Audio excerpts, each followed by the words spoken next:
Last week, I got a full bag fitting. I got every club in my bag fit except for the putter. So in this video, I'm going to talk to you about how to choose the right place to get fit, what you need to do before you go to your club fitting, what you need to know, and 3 things that you can do during the actual club fitting to make it as effective as possible. Hey everybody, I'm George Conley with Scratch Golf Tips. Now, club fittings are a very important part of golf. The equipment that we use can help us be more confident. It can help us be more forgiving with the golf swing. It can help in all different kinds of ways, but you need to do the work to make sure that your club fitting is not only worth your time and effort, but certainly worth your money. Now, throughout the video, I will be incorporating videos that I took during my recent club fitting to hopefully shed some light on what I learned and some actions that I took during my fitting to make it worth the time, effort, and money. Again, club fittings are very expensive. Even the act of getting fit for clubs without even purchasing the brand new clubs, the act of getting fit can be a couple $100s. Let's first talk about choosing the right place to get your clubs fit. Now, as far as I'm concerned, it is a non-negotiable that when you're getting your clubs fit, you need to do it at a place that will give you numbers. I know that this probably sounds obvious to some people, but there are still local teaching pros out there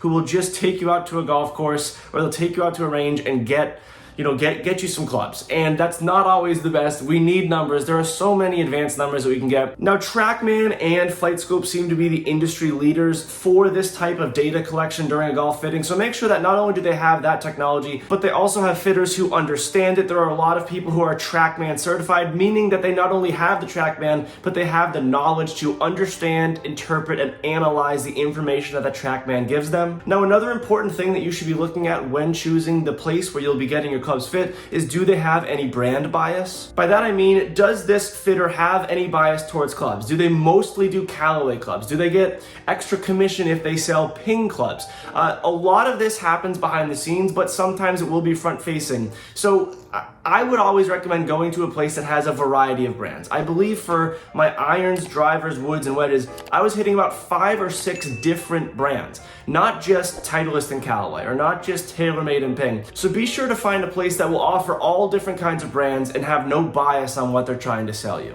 And finally, this is very important. A lot of club fittings are done on mats nowadays. In mine, and you can see the video here, I was doing it in an indoor bay with a mat. However, just out to the right, there was a driving range on grass that when I was ready, I could go out and hit on. Now, not only did I warm up there before the actual fitting, but I was fit for a number of irons on those mats. And when I found the irons that I really liked, we actually went out to the range and I hit them off of the grass, hit them off of different lies, hit them out of some rough.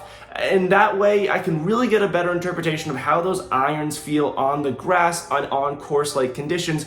Because as many of you know, when you're hitting off of mats, it's almost like you can't hit a bad iron shot. It's very difficult to chunk the ball. There's a lot more forgiveness on mats. So just try and find a place that gives you the access to hit the ball off of grass. I know that this isn't always doable, especially if you're getting fit somewhere where it's cold in the winter months. I understand, but if it's something that could be available to you, please try and pursue it. So now that we've gone through the criteria to select the proper place in which to get the clubs fit, let's talk about what we should understand about our expectations going into a club fitting personally. Firstly, let's talk about preferences. There are some people who like to play one brand of clubs. There are people who will always hit Titleist clubs as long as they live, and that is totally fine. Understand your preferences and brand preferences. Understand what you like to look at over the ball. With my fitter, who was a great fitter, couldn't recommend him enough, he often spoke about, do you like the way this club looks? Especially with irons. He said, when you put that club down, do you like the way it looks? He kept asking that question, and after a while I said, why are you so interested in that? He said, well, golfers can feel very confident over clubs that look good. I know that personally, I've always liked blade irons. I understand that they're not as forgiving, but that is my preference, not only in the way it looks, but in the way that it performs through the ball. So there are a bunch of different aspects of golf clubs and modern golf equipment that you should just go into a fitting understanding how you think of them, understanding the different brands that you could be seeing. I'm not saying have an expert knowledge, but just know where you stand in terms of your current equipment preferences. The second thing that we should be considering going into a fitting is very important, and that is understanding your golf swing and where your golf swing is at. The first question, the number one question I was asked right off the bat in my fitting was, are you working on anything in your golf swing? Luckily for me, the answer is no, and I would say to anyone at home watching this video, if you're making any dramatic swing changes, it might not be the right time to get fit for clubs. Because while you're making swing changes, your swing is in an odd spot. You're still figuring things out. You are going to be fit for golf clubs with the swing that you're swinging that day, not your ideal swing after a couple of months of improvement. So keep that in mind, that we're really not trying to go through any big swing changes while we're getting the club fitting. However, it is important to note that no swing is perfect. You're going to have swing flaws, and a very important part of a fitting and new equipment is making sure that your flaws and your errors are a little bit better. You know, a brand new driver isn't necessarily going to make your perfect golf shot even more perfect. It's going to make your not so great golf shots maybe average or a little bit better than average. That's the real main focus of a club fitting. So understand going in, hey, you know, I'm really active with my wrists and I don't like that. Hey, my posture isn't great in my golf swing. Maybe clubs can correct this. For me, I addressed two things with my fitter. I said, I'm a little bit steep across the ball. I don't want to fix it. I'm comfortable with how steep I am, but maybe we can find a lower spin golf club. And just by saying that, my fitter knew exactly what direction to go with the drivers that he was giving me. Another thing that I understood a little bit about my golf swing is that I'm a little bit slouched over with the golf club. I have a little bit of an opening with my shoulders. I don't have the best posture at address. So I spoke to my fitter about that, and he said, oh, that's an easy fix. We'll just add a ½ inch to your irons. And that we did, and it worked out great.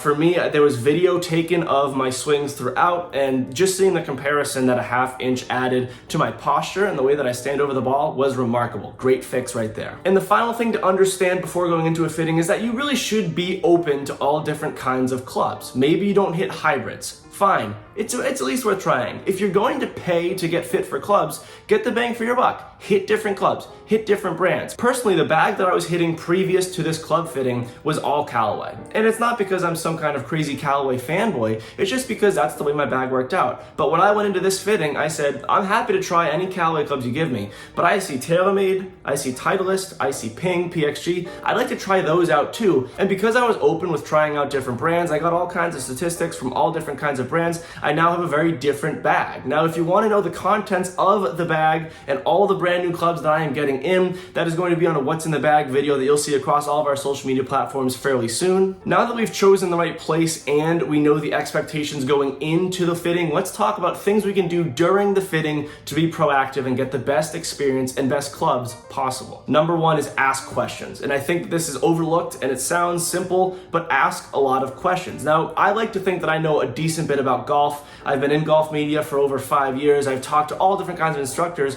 but I still had plenty of questions to ask. The TrackMan was giving me probably 20 or 25 different data points, and I didn't know all of them. So I said, hey, what does this mean? What does this mean? How does my golf swing lead to those numbers? Just being curious and asking questions about the clubs, about your golf swing, about the numbers. If he's giving you a club and you've never heard of it, or he says that there's this kind of technology, or she says this is a brand new line, ask them what makes this different.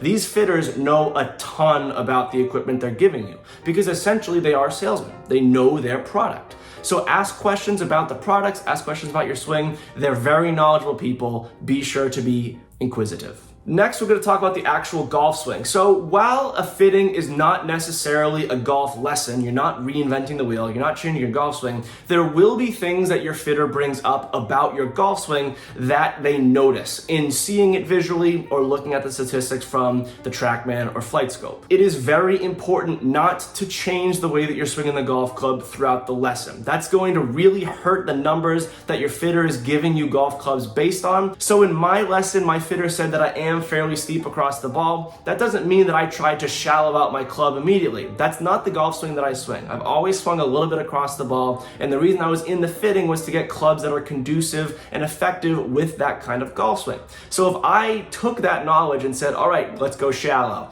and I was hitting a -2 in to out path, then it might look a little bit better, but that's not how I swing the golf club. So I'm not going to be fit for the correct clubs. So while they may be giving you tweaks and a little tidbits of advice, try not to let that change the way that you normally swing your golf club. After all, that's the swing that you're trying to get fit for. And a final note, and this may just be a note that I'm making because I was fit for golf clubs in August in Florida. It was very hot. Be sure to stay hydrated. If there's air conditioning or fans around, be sure to take advantage of them and take breaks. Now, for me, I had a full bag fitting. I was fitted for driver, 3-wood, hybrids, irons, wedges. It took a while. I was there for over 3 hours. So if you get tired out, if you need some water, just take a break. Your fitter is totally understanding of it. It will do you no good if you're making tired, sloppy swings. So take your time with it. It is a process. It will take a while, but trust me, if you use all these tips, it will absolutely be worth it. If you have any further questions on the process of getting fitted, any particular questions, again, I just went through this process. I know a lot of people who have gone through the process, and I'm connected with a lot of different fitters around the country. Please leave them in the comment section down below. I'd be really curious to hear your thoughts. And if you're someone who's already been through a golf club fitting, please leave your thoughts in the comment section down below. I'd love to hear about your personal experience, as they're different for everybody. I very much appreciate you sticking to the end. I know that this was certainly a longer video from what we normally do, but this is a broad topic and one that people ask about quite frequently, so I thought it deserved an in-depth analysis. As always, thank you all very much for watching, play well, and take care.